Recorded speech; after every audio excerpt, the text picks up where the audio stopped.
在回家的路上碰见了一只小狗狗，叫了它2声也不理我，不知道是乱跑出来的还是被人丢弃的，好像是一只3色柯基，太可爱了。小狗知道我追过来了，赶紧跑，一不小心还踩空摔了一跤。这附近也没什么人，这么可爱的小柯基，为什么会有人弃养呢？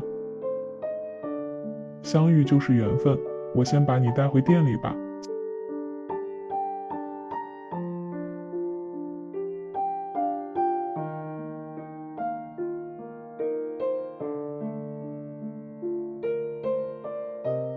结果回到店里仔细一看，才发现这狗眼睛有毛病。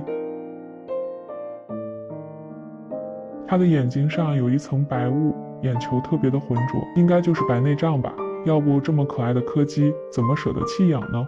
所以我捡了一只看不见的小狗。还是那句话，相遇就是缘分，从这一刻起，你不再是被弃养的小狗了。下午再带你去医院看一下眼睛，看一下是不是真的瞎了。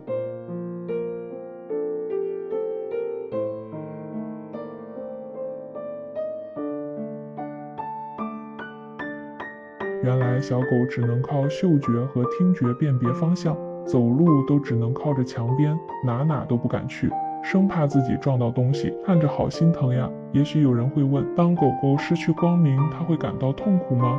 我的答案是肯定会。它什么都不懂，也不会说话，只会陷入无尽的失落中。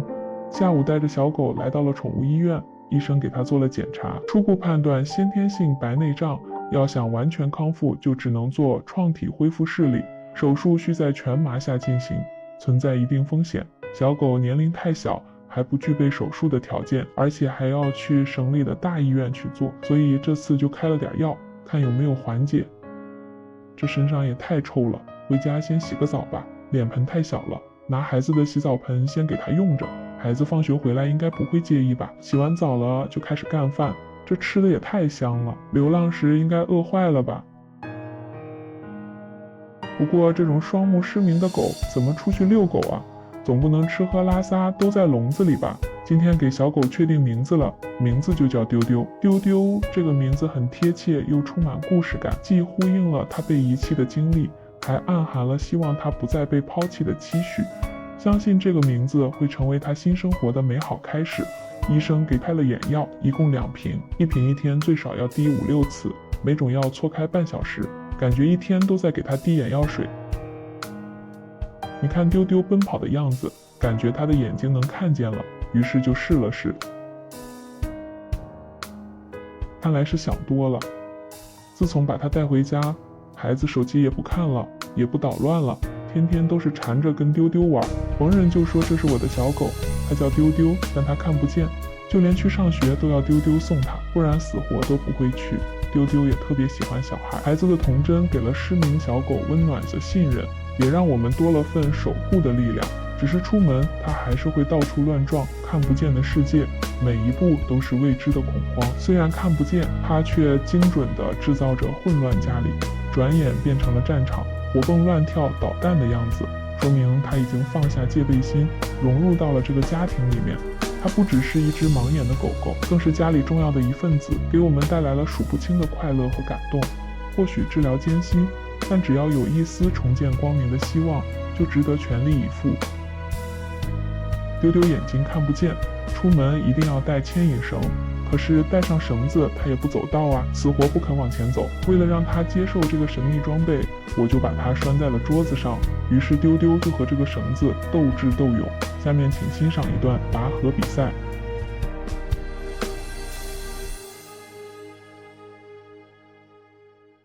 虽然你眼睛看不见，却能精准嗅出食物的香气，用耳朵捕捉每一丝善意的脚步。这世界对你来说是指尖传来的温柔抚摸，是碗里温热的饭香，是牵引绳另一端永远不会松开的手。刚到家的时候，丢丢动都不敢动，像被遗落在角落的毛绒玩具。这个世界对他来说太危险了，没有光亮，也没有方向，连挪动一步都需要莫大的勇气。没想到才过了1星期，小家伙完全变了个样，曾经连呼吸都小心翼翼的小家伙，彻底成了横冲直撞的小恶魔。附近几家门店摸得老清楚了，有事没事还喜欢串个门，弄得给自己家一样。逛完这家再逛的水果店，看能不能蹭个水果吃。逛完水果店，紧接着直奔蛋糕店，可能是闻见蛋糕皮的香味了，一直在闻味道。可是你现在太小了，等长大了再给你买。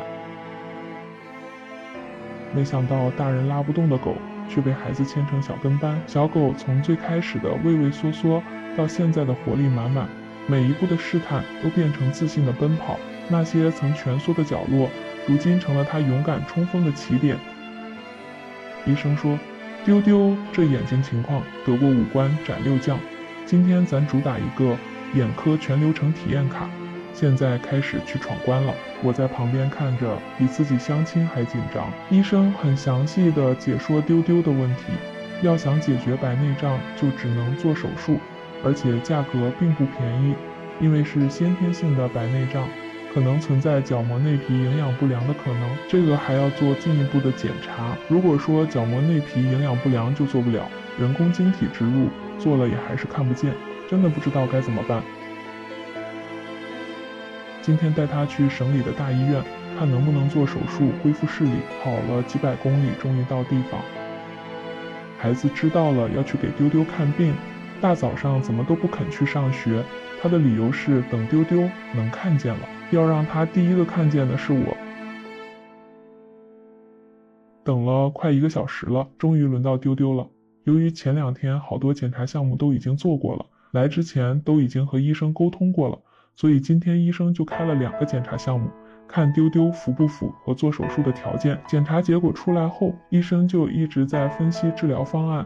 由于角膜水肿严重，达不到做手术的条件，医生的建议是先用药物治疗，角膜水肿有好转了才能考虑手术。可是这小家伙怎么都不肯走，好像他能知道今天是来给他看病，病没看好还不走，可能他也想看看这大千世界吧。到家里就跟发疯一样，见啥咬啥，哪都不顺他的意。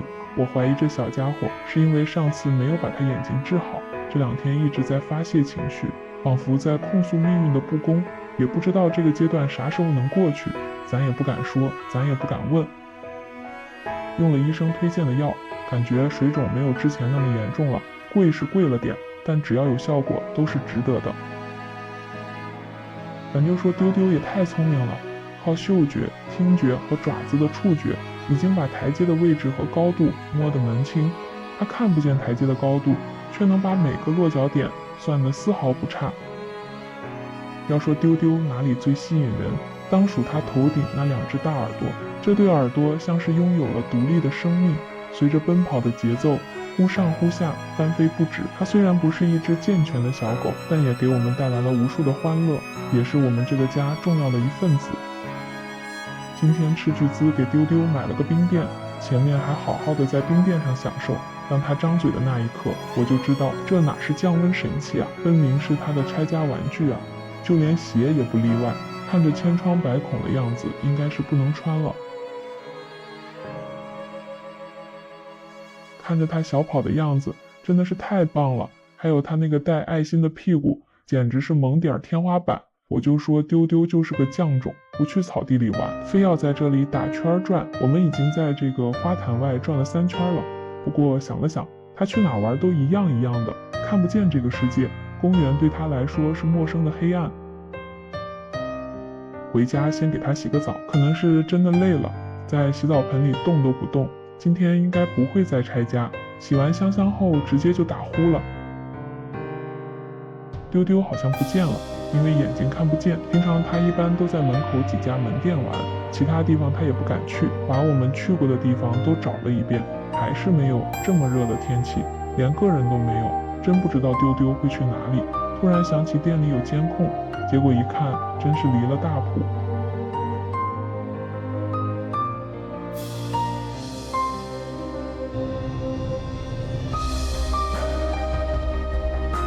你真的是一声不吭啊，在店里面喊了半天，一点动静都没有。要不是调了监控，我看他不到饭点是不会出现。真的是全网最离谱寻狗记。不久后给丢丢做了角膜手术，手术很成功，他的眼睛被缝起来了，脖子上还套着脖套。他每天的日常就是跟自己的手和脖子斗智斗勇，而我的日常是每天给他滴30次眼药水3种眼药水间隔10分钟，第一次不是在滴眼药水，就是在滴眼药的路上。每天早上我一出现，他就上演这一出，看他的表情还挺享受这个过程。眼睛都这样了，还跟个没事狗一样乱动。转眼给丢丢做了手术，已经3周了，终于到拆线的时候了。都想见证丢丢能看见这个世界，所以关门一天，全家出动，大早上就把这小家伙叫起来。丢丢在车上还懵着，跑了几个小时，终于到地方。一到医院门口，心里开始紧张起来。进入医院，消毒水的气味混着远处诊室传来的犬叫，让他感到不安。医生检查确认丢丢眼部恢复状况良好，符合拆线条件。拆线过程中，丢丢持续挣扎，多次试图挣脱医生怀抱，头部剧烈摆动，极度不配合。通过一系列安抚后，丢丢的情绪逐渐稳定，第2次未出现剧烈挣扎，整个过程还是比较顺利。医生通过裂隙灯检查，确认伤口愈合良好，无感染或出血迹象，眼球周围透亮，但角膜中间仍存在轻微水肿。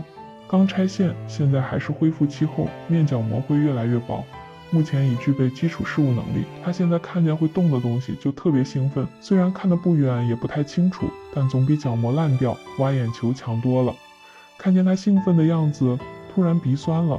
原来那些熬过的夜，一次次跑医院的累，每天滴30次眼药的坚持，都在这一刻有了形状。现在的丢丢已能完全避开障碍，再也不是那个走路要靠鼻子探路，动不动就撞东西的小家伙。虽然丢丢视力不能完全看清楚，但躲避障碍物还是没问题，也会追逐移动物体，后期会一直用药，争取达到更理想的效果。来，给你们表演一个动耳神功，看到没？术后1个多月以来，丢丢眼睛边缘逐渐变黑，对比术前，内皮水肿逐渐消退，逐渐恢复的过程中，视力也越来越清晰。